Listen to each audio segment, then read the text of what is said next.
তাবিঈদের মধ্যে সবচেয়ে ভালো স্বপ্নের ব্যাখ্যা করতেন মুহাম্মদ ইবনে সিরিন, আপনারা জানেন। রাসূল ইসলাম বলতেন যে কেউ স্বপ্ন দেখছো? দেখছি, তো ব্যাখ্যা করে দিতেন। এরপরে তো তিনি ঘরে ফিরতেন, যেই রাতে যেই স্ত্রীর ঘরে ছিলেন সেই ঘরেই ফিরতেন। তো আম্মা জান আয়েশা রাদিয়াল্লাহু তাআলা আনহার ঘরে যে রাতে থাকতেন, যখন ফিরে আসতেন উনি বর্ণনা করতেছেন যে একদিন রাসূল সাল্লাল্লাহু আলাইহি ওয়াসাল্লাম এসে ঘরে এসে জিজ্ঞেস করলেন যে হাল ইনদাকুম শাই, মানে ঘরে খাবার টাবার কি কিছু আছে? আম্মা জান আয়েশা রাদিয়াল্লাহু বললেন যে না, মা ইনদানা শাই ইয়া রাসূলুল্লাহ, ইয়া রাসূলুল্লাহ, না, ঘরে তো ব্রেকফাস্ট করার মতো কিছু নাই। তখন রাসূল সাল্লাল্লাহু আলাইহি ওয়াসাল্লাম বললেন ক্বালা ফা ইন্নী সাইম, ঠিক আছে তাইলে আমি রোজা রেখে দিলাম। সুবহানাল্লাহ ওয়া বিহামদিহি। এটা সিম্পলিসিটির একটা উদাহরণ। দেখেন, ঘরে খাবার আছে আয়েশা, না খাবার নাই, তখন খাবারের বন্দোবস্ত করাতে তো খারাপ কিছু না, করা যায়। বা বলতে পারতেন যে ফাতেমার ঘরে দেখো না কিছু আছে কিনা, বা পাশে সাউদার ঘরে কিছু পাওয়া যায় কিনা, বা আমি একটু আনসারিদের বাসায় যেয়ে দেখি কিছু একটা ম্যানেজ করা যায় কিনা। যদি এরকম করতেন এটা খারাপ কিছু ছিল না, এটা হতেই পারে। কিন্তু রাসূল সাল্লাল্লাহু আলাইহি ওয়াসাল্লামের অ্যাটিটিউডটা দেখেন, খাবার আছে ঘরে, না খাবার নেই, আচ্ছা ঠিক আছে, নাই যেহেতু রোজা রেখে দিলাম, আমি রোজা আজকে আমি রোজার নিয়ত করে ফেললাম। চিন্তা করছেন কত সিম্পল লাইফ। তো এইভাবে আপনি যদি এক পয়েন্টে, তো আমরা অনেক লম্বা চোরা কথা বলবো না, খুবই সিম্পল ওনার লাইফ লিডিং সিস্টেম ছিল। His lifestyle was so simple but yet so special. এই সিম্পলিসিটির মধ্যে দিয়ে উনি অনেক স্পেশাল ছিলেন। তাহলে জীবনে সুখী থাকার প্রথম কি হচ্ছে, কি সেটা? সিম্পলিসিটি। জটিলতায় না যে আসেন লাইফটাকে সিম্পল করে, সিম্পলি জীবনযাপন করে, এটা আপনাকে সুখ এনে দেবে। ইট brings happiness to your life. এটা গেল 1 নাম্বার। 2 নাম্বার, আপনার সেকেন্ড কি টু অ্যাটেইন হ্যাপিনেস, সেটা হচ্ছে টু ফরগিভ আদার্স, অন্যকে ক্ষমা করে দেয়া। আপনি যদি ক্ষমা করে দেন মানুষকে, আপনি সুখে থাকবেন, শান্তিতে থাকবেন। আমাদের হয় চলতি পথে আমাদের বন্ধুদের মধ্যে, বা আমাদের প্রতিবেশীর সাথে, বা আমার কলিগের সাথে, বা আমাদের সমাজে অনেকের সাথে অনেকের নানা সময় এমন বিভেদ, ঝগড়া এটা তৈরি হতে পারে, ফলে মনের মধ্যে ক্ষোভ, অশান্তি, ইভেন জেলাসিও আসতে পারে। কিন্তু এটা যদি আপনি কারোর প্রতি যদি রাগ, ক্ষোভ এটা পুষে রাখেন, ইট বার্নস ইউর সেলফ ইনসাইড, এটা ভিতরে আপনারা জ্বালাবে। যারে হিংসা করতেছেন, যার ব্যাপারে ক্ষোভ রাখতেছেন, এর কোনো ক্ষতি হয় না। ক্ষতি হয় যে এই ক্ষোভটা লালন করে, এই রাগটা যে ঝেড়ে ফেলতে পারে না হৃদয় থেকে, যে মন থেকে মানুষকে ক্ষমা করতে পারে না, সে কষ্ট পায়, অশান্তি নেমে আসে, দুঃখ নেমে আসে। আর যে সিম্পলি ক্ষমা করে দেয় সবাইকে, সে মানে সুখী একটা জীবনযাপন করতে পারে। এবং এটা জরিপেও, গবেষণাতেও দেখা গিয়েছে যে যে অন্যকে সহজে ক্ষমা করে দেয় সে হ্যাপি লাইফ লিড করে। তাহলে 2 নাম্বার কি? ফরগিভনেস, ক্ষমা করে দেয়া। এটা আমরা রাসূল সাল্লাল্লাহু আলাইহি ওয়াসাল্লামের জীবনীতে যদি দেখি, রাসূল সাল্লাল্লাহু আলাইহি ওয়াসাল্লাম কি পরিমাণে যে ক্ষমা করেছেন, তো আপনারা নিজেরাও জানেন যে কত ঘটনা। ওনার পুরো জীবনীটাই তো ক্ষমা। সবসময় ক্ষমা করে দিতেন, মনে দুঃখ পুষে রাখতেন না কখনো। এবং সাহাবাদেরকে বলতেন তোমরা ক্ষমা করে দাও। এক সাহাবী এসে বললেন, ইয়া রাসূলুল্লাহ, আমার তো অনেক কৃতদাস, ওরা শুধু কাজে ভুল করে, ওদেরও কি একটু পানিশমেন্ট দেওয়া উচিত না? রাসূল সাল্লাল্লাহু আলাইহি ওয়াসাল্লাম বলতেন না। তো কি করব? ক্ষমা করে দাও। কয়বার করবো? বলে প্রতিদিন কমপক্ষে 70 বার। যতবার তুমি আল্লাহর কাছে ক্ষমা চাইবে ততবার ক্ষমা করবে। যতবার আল্লাহর কাছে ক্ষমা পেতে চাও ততবার ক্ষমা করবে। ফিলোসফিটা বুঝতে পারছেন? আমরা আল্লাহর কাছে ক্ষমা চাই, কিন্তু আমরা একে অপরের ক্ষমা করতে পারি না। আল্লাহ তাআলা বলেন যে তুমি ক্ষমা করো, আমি তোমারে ক্ষমা করে দেব। তুমি ক্ষমা করো তোমার ভাইদের, আমি তোমার ক্ষমার ব্যবস্থা করতেছি। তো এই জন্য আমরা যেন ক্ষমা করি। রাসূল সাল্লাল্লাহু আলাইহি ওয়াসাল্লাম সবসময় ক্ষমা করে দিতেন, কারোর ব্যাপারে মানে ক্ষোভ, রাগ এগুলো কখনোই রাখতেন না। একটা ছোট্ট মজার ঘটনা বলি। আনাস রাদিয়াল্লাহু তাআলা আনহু বর্ণনা করেন যে রাসূল সাল্লাল্লাহু আলাইহি ওয়াসাল্লামের পাশ দিয়ে একবার আমি হাঁটতেছিলাম, ও আলাইহি বুরদুন নাজরানি, নাজরান এলাকা থেকে আনা একটা চাদর রাসূল সাল্লাল্লাহু আলাইহি ওয়াসাল্লামের গায়ে ছিল। রাসূল সাল্লাল্লাহু আলাইহি ওয়াসাল্লাম চাদর পরতেন গলিদুল হাশিয়া, যে চাদরের মানে এই যে চাদরের পাশে ডিজাইন করা থাকে না নাকি, এই তো এটার কি বলে বাংলায়, ভালো বাংলায়? নকশা তো ডিজাইনটারে বলে, কিন্তু চাদরের কর্নার পাশটারে কি বলে? পায়ের পার এটা বলে বাংলায়, না শুদ্ধটা কি আমি জানি না। তো ওই যে চাদরের পারে বা পাইরে গলিদুল হাশি, এটা খসখসে ডিজাইন ছিল। রাসূল ইসলাম গায়ে চাদর মুড়িয়ে আছেন। তো এক বেদুইন আসছে, যার মধ্যে ওইরকম সিভিলাইজেশনের ছোঁয়া লাগে না, সভ্যতার ছোঁয়া লাগে না। সে এসে রাসূল ইসলামের চাদর ধরে টান দিছে, টান দিয়ে বলছে, ইয়া মুহাম্মদ মুরলি মিন মালিল্লাহ আচিনি মিন মালিল্লাহ, বাইতুল মাল থেকে কিছু দাও আমারে। আসছে ভিক্ষা করতে। আয়েশা ধরেন আপনাকে ধরে টান দিল, এরকম জামা ছেড়ে ফেললো, কষ্ট দিল, তো এটা কি হয়? কি করবেন আপনি? মাইর। সহজ সিম্পল একেবারে সলিউশন, মাইর। তো নিশ্চয়ই আমরা রিয়াক্ট করবো, রেগে যাব, বেটা ভিক্ষা যাচ্ছে আমার। এটা কবে পর্যন্ত? ৫ম হিজরির আগ পর্যন্ত ঘুমাতে পারে নাই।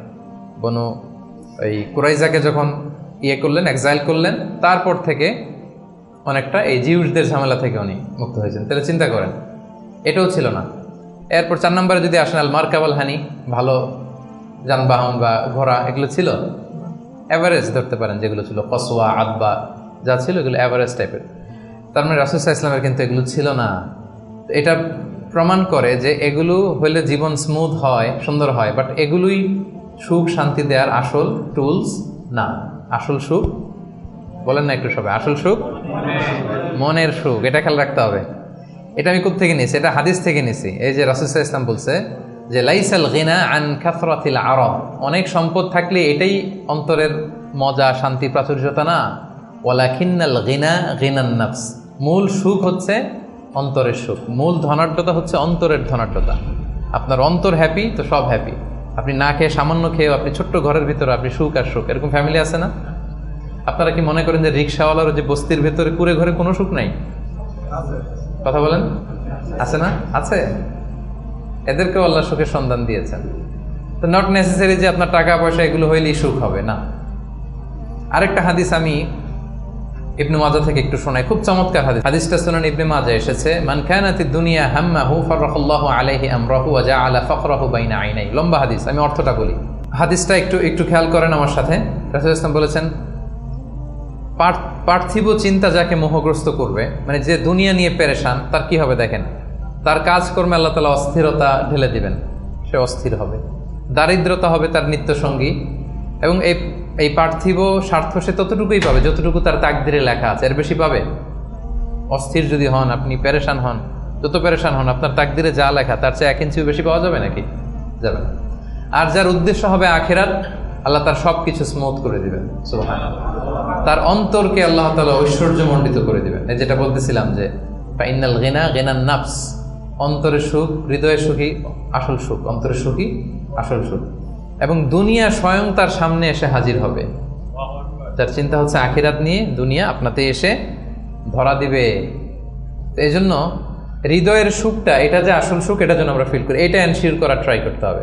আপনি এইটা না করে অন্যদিকে যদি বেশি ছুটেন, আপনার অস্থিরতা কমবে না, এটা আপনাকে দুঃখী বানাবে, অসুখী বানাবে, অস্থির বানাবে, আপনার সুখ কেড়ে নেবে জীবন থেকে। তাহলে এই যে হৃদয়ের সুখ, আসল সুখ, হ্যাঁ, piece of mind is the real happiness. 6 নম্বরটা বুঝতে পারছেন প্রিয় ভাইরা? বুঝতে পারছেন সবাই? আচ্ছা, এবার চলে যায় 7 নম্বরে। 7 নম্বর পয়েন্ট হচ্ছে এক্সপেক্ট লেস। এক্সপেকটেশন যেন লেস থাকে, তাইলে হ্যাপি হবেন। অনেক এক্সপেকটেশন পান নাই কিছু, এই তো দুঃখ শুরু। স্বামী স্ত্রীর কাছে অনেক এক্সপেকটেশন, পায় না এখন কিছু, দুঃখ বাড়তেছে। স্ত্রী স্বামীর কাছ থেকে অনেক এক্সপেকটেশন, যখন হয় না ফুলফিল, কষ্ট পায়। বন্ধু বন্ধুর কাছে এক্সপেকটেশন অনেক বেশি, বাবা ছেলের কাছে এক্সপেকটেশন অনেক বেশি, সুপারভাইজার ছাত্রের কাছে এক্সপেকটেশন, ছাত্রের সুপারভাইজারের প্রতি। এই যে এটা তো বাস্তবতা, তাই না? যখন আপনি হাই এক্সপেকটেশন নিয়ে থাকবেন কিন্তু আউটকাম এরকম পাচ্ছেন না, তো কি হ্যাপি না আনহ্যাপি? বলেন, হ্যাপি না আনহ্যাপি? কিন্তু এক্সপেকটেশন খুব একটা আপনি বেশি করেন নাই, এরপরে আপনি যদি বেশি পান কেমন লাগবে?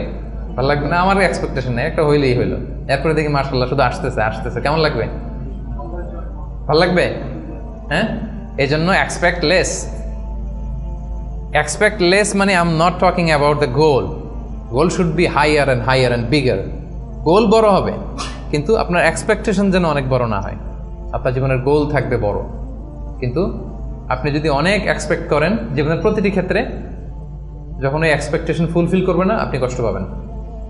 এজন্য কালকে কি খাবো, আগামী মাসে কি হবে, এরপরের বছর, এই যে হাহুতাশ করা, অনেক এক্সপেক্ট করা, এটা মানুষের জীবনে দুঃখ নিয়ে আসে। আপনি আজকের জন্য বাঁচান, কালকের তো জন্মই হয় নাই, আগামীকালের জন্ম হয়েছে। আজকের চিন্তা করেন, আজকের এটা নিয়ে আপনি থাকেন, দেখবেন যে হ্যাপি আপনি।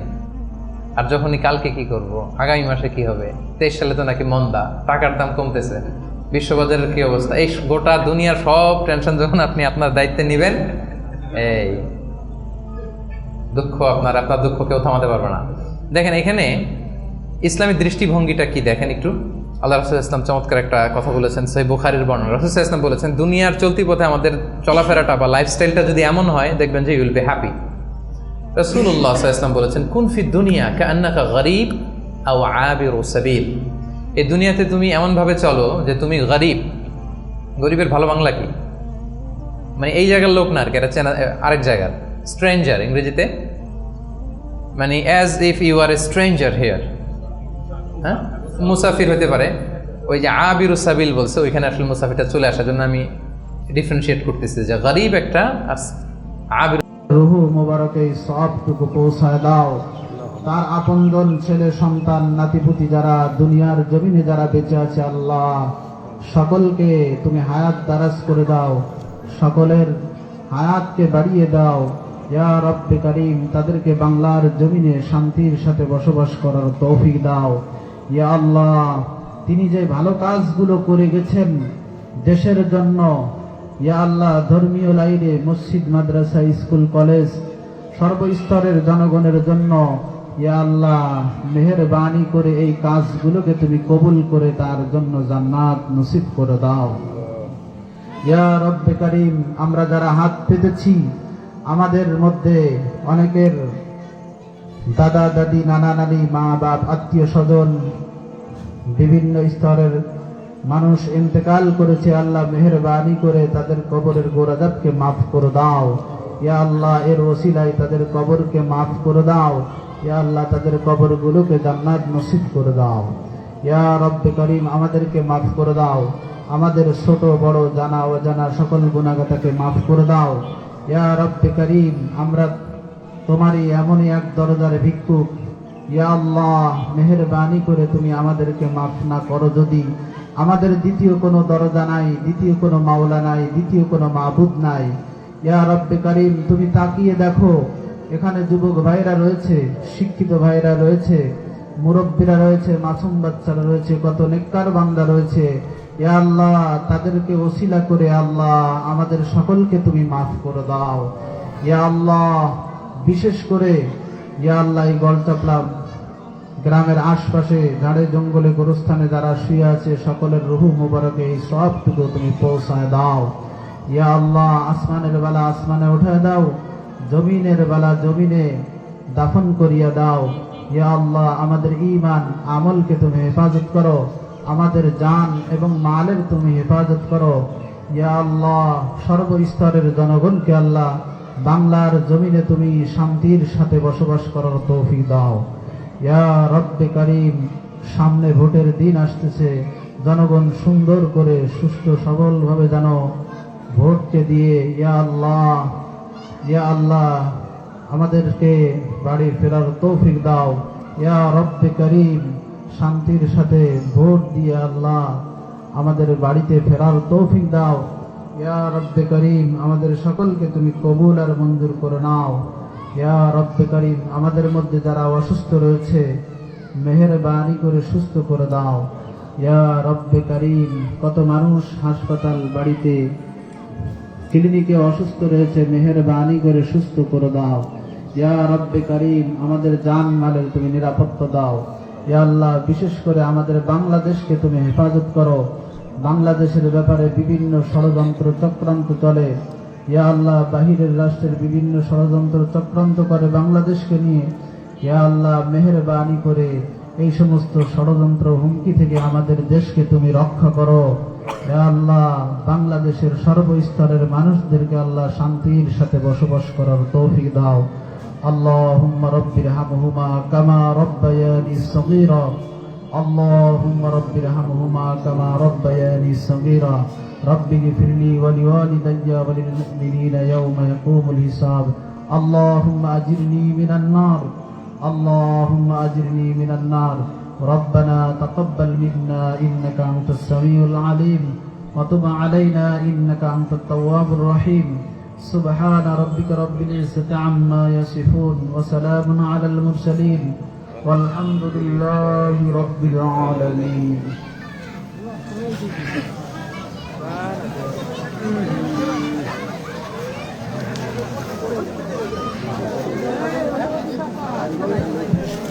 Hey! ছিলাম আছি আসি তো অনেকক্ষণ ছিলাম অনেক ওই তফাত ছিল, তফাত ছিলাম। ওই তফাত পলে ছিল, ছিলাম। দেখলাম ওই যে কুলতালের ওই গল পলে ছিল, ছিলাম মানে কুলতালাবান পলাই চলে নাকি?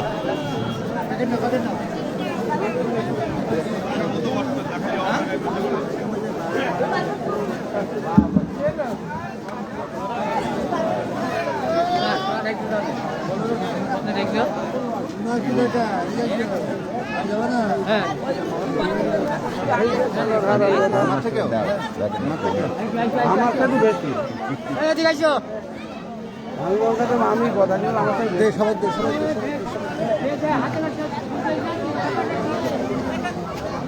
করেছেন ফাঁকি মারলেন তো লাস্টে এসেছেন দেখি বছর গ্রামের বহুত লোক এখানে উপস্থিত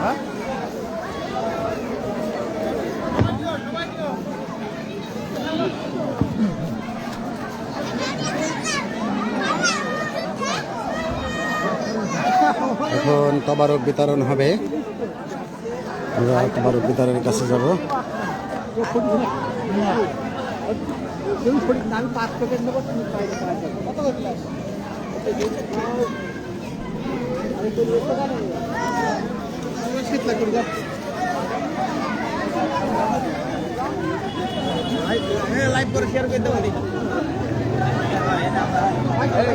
ভাই কালা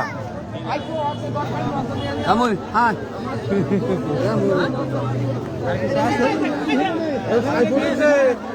না আমি নয় তবারক বিতরণ হচ্ছে এখান থেকে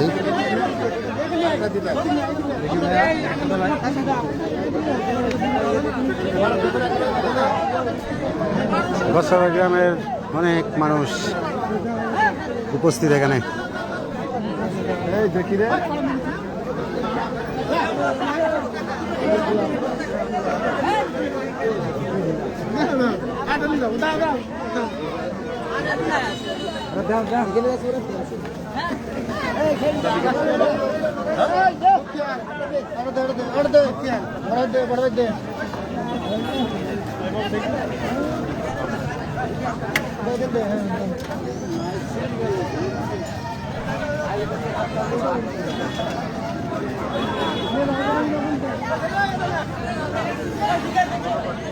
ভালো বেতন ছবি তুলে হয় নাকি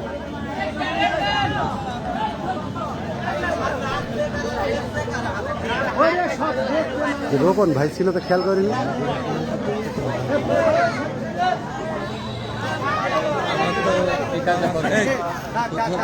আমার লাভ আর ক্ষতি হবে, এই কাজটা করবো না সারা জীবন এই করে গেলি তাই না?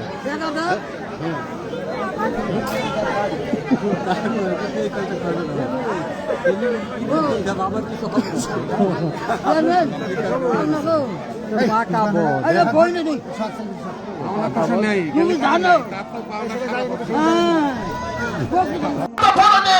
সবচাইতে বড় ফরজ কাজ কথা বলে ঠিক না? তো মুসলমান এই জিনিসটা জানতে চায় না, বুঝতে চায় না, মানতে চায় না। কোরআন তেলাওয়াত এটা যে শিখা সমস্ত ফরজের বড় ফরজ কাজ, এটা জানার পরেও বুঝতে চায় না, মানতে চায় না, কথা বলে ঠিক না? আল্লাহ রাব্বুল আলামিন জানিয়ে দিয়েছেন ওয়ালাকাদ যারা'না লিজাহান্নামা কাসীরাম মিনাল জিন্নি আল্লাহ পাক জানিয়েছেন অধিকাংশ মানুষ হলো জাহান্নামে যাবে এবং জিনেরা জাহান্নামে যাবে।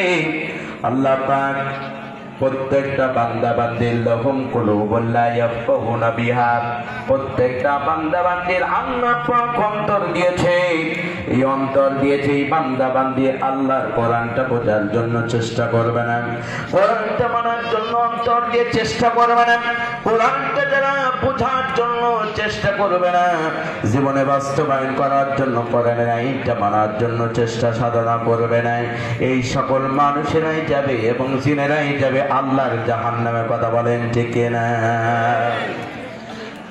এরপর আল্লাহ পাক জানিয়েছেন ওয়ালাহুম আইনুন লা ইবসিরুনা বিহা, আমি প্রত্যেকটা বান্দা বান্দির চোখ দিয়েছি, এই চোখ দিয়ে যেই বান্দা বান্দি আল্লাহ রাব্বুল আলামিন কোরআনটা পড়ার জন্য চেষ্টা করবে না, এই সকল বান্দা বান্দিরা মানুষ এবং জিনেরা যাবে আল্লাহ রাব্বুল আলামিনের জাহান্নামে। শুধু তাই না, আল্লাহ পাক আরো জানিয়েছেন ওয়ালাহুম আযানুল লা ইয়াসমাউনা বিহা, আমি যেই সকল বান্দা বান্দির কান দিলাম, এই কান দিয়ে যারা আল্লাহর কোরআন শ্রবণ করবে না, কান